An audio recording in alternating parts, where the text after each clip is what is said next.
Hi friends. நம்ம அறமாற்றுவோம் சேனலில் சுதந்திர போராட்ட தியாகிகள் பற்றியும் நம்ம பார்த்துக்கிட்டு வரோம். ஸோ அதில் ஒரு சுதந்திர போராட்ட தியாகி தான். ஆனால் இது ரொம்ப பேருக்கு தெரியாத ஒரு இது. பாரதியார் சொல்லியிருக்கிறாரு, "சுக்கா மிளகா சுதந்திரம் கடையில் கிடைப்பதற்கு போராடித்தான் பெற வேண்டும்" அப்படின்னு. அந்த மாதிரி போராடி பெற்ற ஒரு போராளி பற்றி தான் நம்ம இன்றைக்கி பேச போகிறோம். ஸோ அவரோட பேரை நான் இடையில சொல்கிறேன்.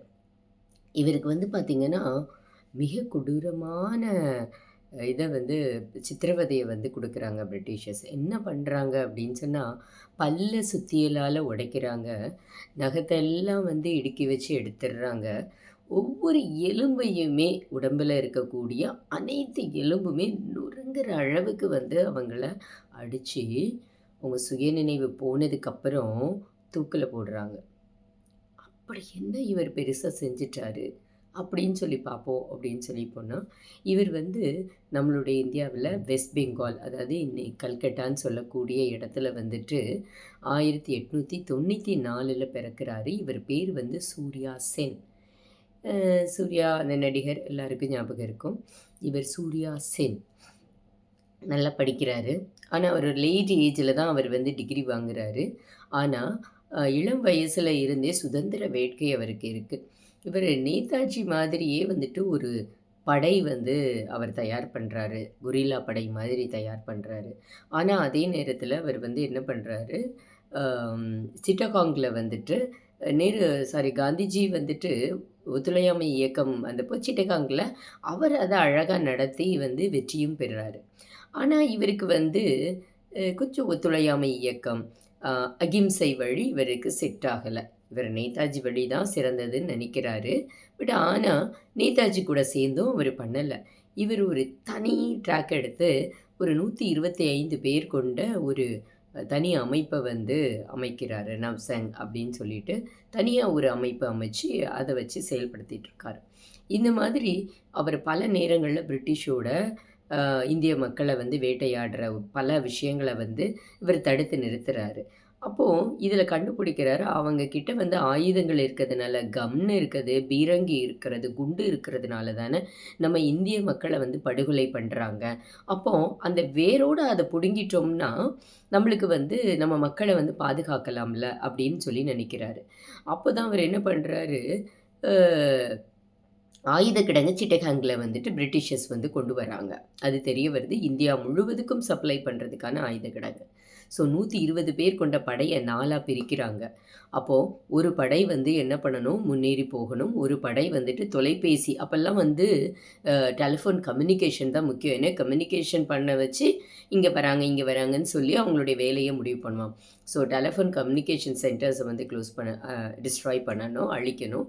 ஒரு டீம் ரயில்வே போக்குவரத்து, ஏன்னா அவங்க கம்யூனிகேட் பண்ணுவாங்க, ரயில்வேல இவங்க வந்துடுவாங்க. ஸோ அதனால் அதை தகர்க்கணும்.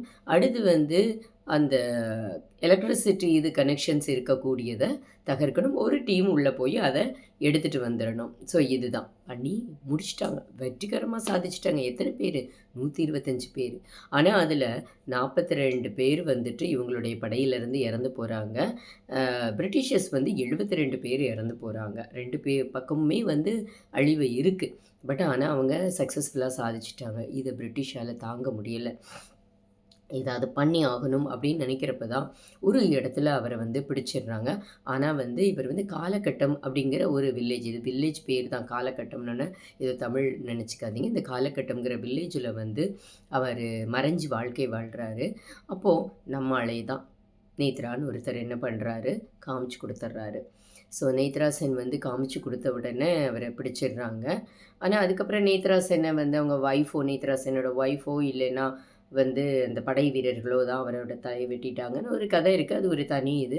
பட் என்னென்னா இவரை பிடிச்சிட்டாங்க. பிடிச்சதுக்கப்புறம் இவரை நீதிமன்றம்னா என்ன, பிரிட்டிஷர்ஸ் நீதிமன்றம் தான் அதில் இது பண்ணுறாங்க. அதில் எங்கே நேர்மையான தீர்ப்பு கிடைக்கும்னு நினைக்கிறீங்க? ஸோ இவருக்கு ஆயுள் தண்டனை கொடுத்துட்டாங்க. தூக்கு தண்டனை கொடுத்துட்டாங்க. அப்போ தான் இந்த தூக்கு தண்டனையை இந்த மாதிரி நிறைவேற்றுறாங்க. எப்படி? பல்ல பிடுங்கி நகத்தை எடுத்து எலும்பெல்லாம் சிதைத்து. இதை கேட்கும்போதே உடம்பெல்லாம் பதறுது. நம்ம வீட்டு குழந்தை, நம்ம வீட்ல இருக்கிற ஒருத்தருக்கு இந்த மாதிரி நிகழ்ந்ததுன்னா, நம்ம என்ன பண்ணுவோம் யோசிச்சு பாருங்க. ஸோ அப்படி ஒரு கொடுங்கோலான ஒரு விஷயத்த செஞ்சு சுயநினைவு இழக்க வச்சு, அதுக்கப்புறம் தூக்கு தண்டனை போடுறாங்க. அப்போ அவர் என்ன சொல்றாரு தெரியுமா? அது அவர அரெஸ்ட் பண்ணி கூட்டு போறப்போ, "மரணம் என் வாசலை என் வாசக்கதவ தட்டுறது என் காதுல கேட்குது. நான் சீக்கிரம் வீரமரணம் அடைவேன். அதில எந்த விதமான மாற்றமும் இல்ல. நான் உறுதியா இருக்கேன். ஆனா, சுதந்திர இந்தியாங்கிற பொற்கனவ நான் உங்ககிட்ட விட்டுட்டு போறேன். அந்த சுதந்திர இந்தியாங்கிற பொற்கனவ நம்மளுடைய சந்ததியினருக்கு, நம்மளுடைய குழந்தைகள் சுவாசிக்க கொடுங்கள். அந்த பொற்கனவ நீங்க கட்டாயம் நிறைவேற்றுவீங்கன்னு நான் நம்புறேன். நம்ம சந்ததியினர் இந்த சுதந்திர இந்தியாவில சந்தோஷமா, சுதந்திரமா உலா வரணும்." அப்படிங்கிற ஒரு விஷயத்த சொல்லிட்டு அவர் போறாரு. போறப்ப அவருக்கு வயசு என்ன தெரியுமா? 40. ஸோ 40 வயதுங்கிறது சாதிக்கக்கூடிய வயது, சம்பாதிக்கக்கூடிய வயது, உறவுகளை சேர்க்கக்கூடிய வயது. பெரிய விஷயத்த செஞ்சுட்டு அவர் போயிருக்கிறார். இப்படிலாம் தான் நம்ம அடைஞ்சோம் சுதந்திரத்த. இந்த சுதந்திரத்தை அடைந்த இந்த சுதந்திர போராட்ட தியாகிகளோட வாழ்க்கை வரலாற குழந்தைகள கேட்க செய்யுங்க. இளைஞர்கள கேட்க செய்யுங்க. நன்றி. அறமாற்றுவோம் சேனல்ல மீண்டும் ஒரு நல்ல நிகழ்வில் சந்திப்போம்.